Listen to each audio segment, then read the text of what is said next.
નમસ્તે.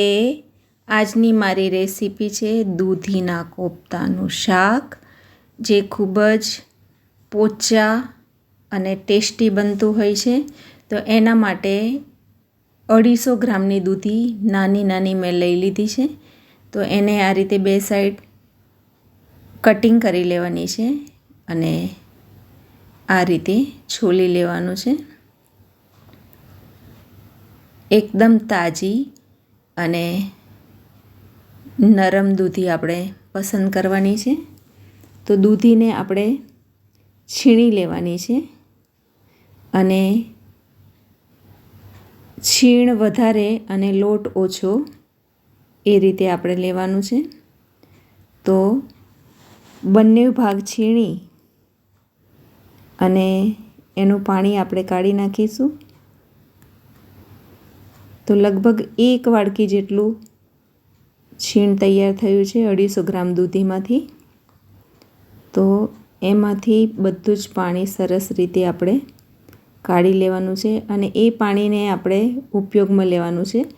જ્યારે આપણે ગ્રેવી બનાવીશું ત્યારે આ પાણીને આપણે એડ કરી દઈશું. તો આ રીતે છીણ તૈયાર છે. હવે એમાં આદું અને મરચાંની પેસ્ટ, સ્વાદ અનુસાર મીઠું, ગરમ મસાલો, મરચું, હળદર, ધાણા જીરું પાવડર અને 1 નાની વાડકી ચણાનો લોટ એડ કર્યો છે. હવે આ બધા જ મસાલા સરસ રીતે આપણે છીણ સાથે મિક્સ કરી દેવાના છે.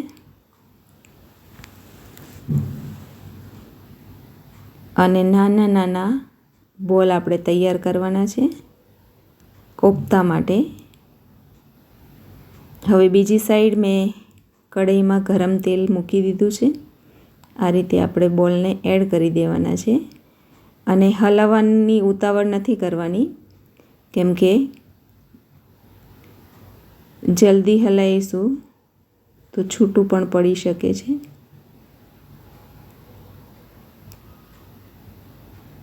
તો આ રીતે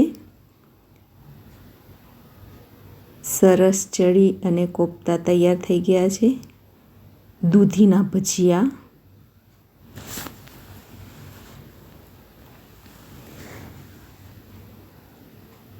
હવે બીજી તરફ વઘાર મૂકી દીધો છે. પેલું તેલ કાઢી અને વધારાનું તેલ લઈ લીધું અને વઘારમાં લવિંગ, તજ, બાદિયા અને મોટો ઇલાયચો એડ કરી દીધો છે. હવે એમાં 1 ટામેટાની ગ્રેવી એડ કરી દીધી છે અને ગ્રેવી તૈયાર થઈ ગયા પછી પાણી પણ એડ કરી દીધું છે. હવે આ કસૂરી મેથી એડ કરી દીધી છે, કેમ કે કસૂરી મેથીનો ટેસ્ટ પણ સારો આવતો હોય છે. લાલ મરચું પાવડર અને એમાં મેં આમચૂર પાવડર પણ એડ કરી દીધો છે. હવે સ્વાદ અનુસાર મીઠું, ધાણા જીરું પાવડર, ફરીથી ગરમ મસાલો, આ બધું જ એડ કરી દીધું છે અને કોફતા પણ અંદર નાખી દીધા છે.